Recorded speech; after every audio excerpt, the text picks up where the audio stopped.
With this new legislation, we'll ensure Canada has the right tools to keep our borders secure, combat transnational organized crime and fentanyl, and disrupt illicit financing. The new public safety minister tables his first major legislation, Bill C-2, aimed at border security but with far-reaching implications.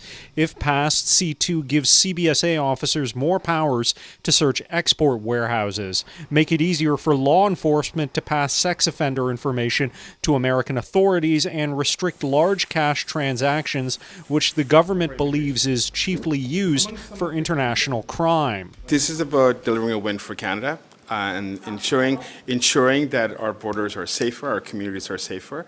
And of course, we're responding to some of the concerns that have been posed by the White House. There's also an overhaul of the refugee and asylum process, dropping inactive cases from the system, making deportations immediate, and allowing the government to cancel immigration documents immediately, and an expansion of police and border officer powers.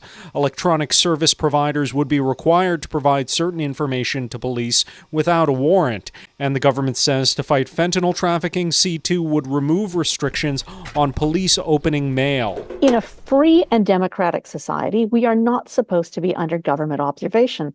And if there is going to be a search of something private, police should have to show a reasonable cause to a judge.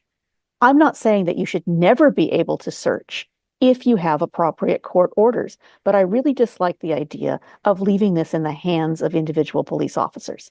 The BC Civil Liberties Association, in a statement to City News, says C-2 is a sprawling omnibus bill which would increase the powers of law enforcement agencies that have no civilian oversight, allow police to open Canadians' mail, and subject electronic service providers to secret orders about sharing information with the state, adding that the bill is so broad it could affect people even if they never cross the border. However, Public Safety Minister Gary Anandasanguri, a former human rights attorney, says he has no concerns. I fundamentally believe that we have strike the balance, that while expanding powers in certain instances does have the safeguards and the protections in place to protect individual freedoms and rights. In Ottawa, Xiaoli Li, City News.